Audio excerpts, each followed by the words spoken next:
arson, 2 people were arrested in Dothan for manslaughter after a 32-year-old woman died of fentanyl.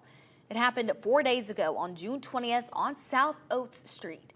Dothan police say Torie Strickland was found unresponsive outside of a mobile home. Now, despite treatment, she passed away yesterday.